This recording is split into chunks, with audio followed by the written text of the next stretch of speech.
Well, hello, everybody. This is Felicia Be Well coming to you live again to talk with you about your wellness. So, today is Wednesday, and of course, you know that on Wednesday, I always come on live to talk about your wellness. And I'm normally joined by my good friend Tracy Harrell and some of my other friends like Candace and Jennifer Ness. But they are traveling today, so I will be here by myself talking to you all about your wellness on Wednesday. So, the theme for February has been Go Red for Women. As you know, February is recognized as the month to really put an increased awareness on heart health as well as stroke. So over the weekend, I got a hold of some factual, really great information that I want to share with you guys today because it is a serious matter. Just today, I was having a conversation with a friend of mine that told me about a woman who she recently met who, at the age of 35, they are blind, and it's because of diabetes. So typically, heart disease and stroke and diabetes, they kind of go usually are occurring around the same time, and usually the symptoms are the same. Weight, high blood pressure, high cholesterol, usually high blood sugars as well. So, and then recently, there's so many people that I have been hearing about that have been having strokes. You guys, even people who I thought that they were really healthy. So, this is something that is so serious. You guys, this is nothing to really be light about. Take charge of your health. There are so many solutions out there. So, let me give you some factual information from the American Stroke Association. Did you know that stroke is the number three cause of death for women? The number three cause of death for women. And Black women have the highest prevalence of stroke. Okay. So just remember that. And then 1 in 5 women will have a stroke. They're saying that over 55,000 more women than men have strokes every single year. So women face a higher risk of stroke than men. So, what does that mean, ladies? We really have to be cognizant about taking charge of our health, maintaining our peace, incorporating things that are going to help us live healthier. Okay. So, what are some of the things that the American Stroke Association are saying can increase the risk of stroke for women? I did not know this. Did you know, ladies, that pregnancy can increase the risk of stroke? I had no idea. Preeclampsia. That is a condition when a woman is pregnant and her blood pressure increases significantly. Okay. So that the condition of preeclampsia can also result in a stroke for women. Did you know that taking birth control pills increases a woman's risk of a stroke? I had no idea about that.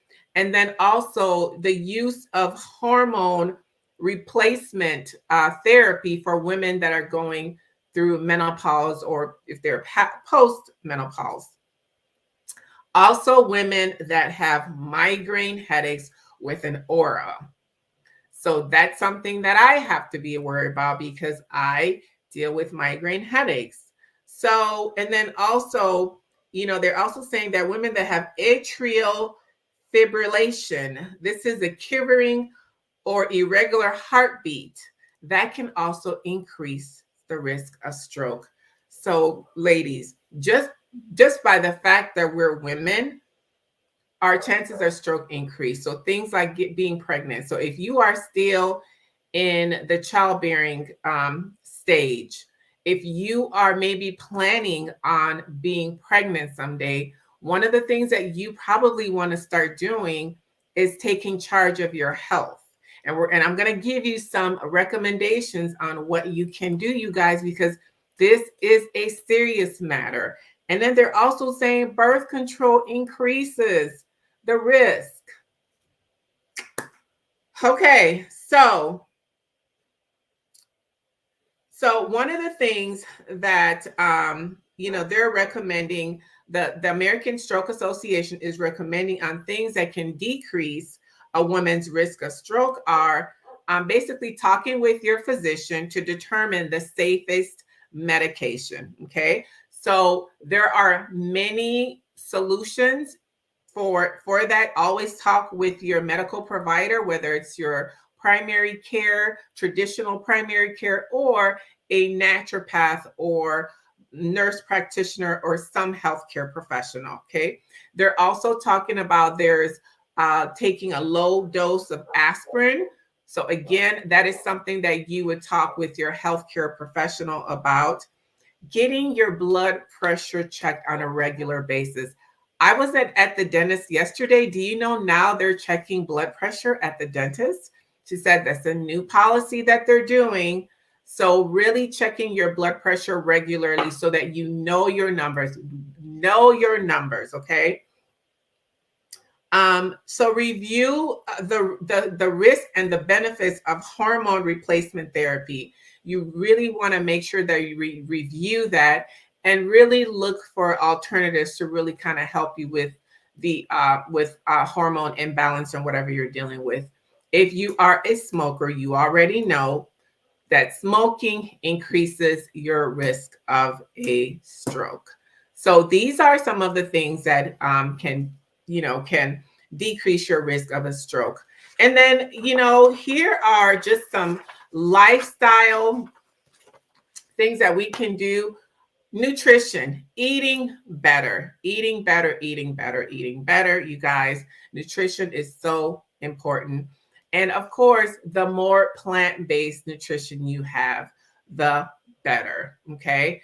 Really lean protein, seeds, nuts, cooking your foods, using non-tropical oils such as olive oil or canola oil. So, and I know some of us, the way we eat is based on how we were raised. Okay. We've kind of adopted what our mothers cooked, what our grandmothers cooked. So one of the things that you probably will have to do is reevaluate your diet, how you are eating. Okay. So healthy eating habits is critical. You guys, high blood pressure, most of the time it's because of a lifestyle. Yes, there are tendencies where it may be something that is something that runs in your family, but a big component of it is caused by lifestyle choices. So one of the ways that if you really value your health, if you want to live a long life, if you want to avoid having a stroke, consider evaluating your eating habits. Number 2, be more active. I always tell women, find what you love and do it. If it's dancing, doing Zumba, hip hop dancing, or jazz, or some other contemporary dancing. It could be taking walks, hiking. It can be working out at the gym. Like I've said before, this month, having a trainer can be something that really helps to hold you accountable. Or I just met a woman that is part of a hiking group. I'm like, yay. That's definitely something that I'm going to be a part of because I love to hike and I don't like to hike alone. So find something that you love, jump rope, whatever it is, you have to find what is going to work best for you. And maybe it's every morning as part of your routine, you get in front of the TV and you put on a YouTube workout video or a dance video for 20 minutes. Or depending on the weather, you go outside. So the point is, our bodies require activity. Okay, that's really important. Number 3, quit smoking if you smoke tobacco. Did you know that number 4, sleep? They recommend getting 7 to 9 hours of sleep every night. I know women who are not getting enough sleep. Getting adequate sleep is important for your health. Okay. So that was number 4. Number 5, maintaining a healthy weight. That is going to be different for everyone based on your body composition, height, all of that.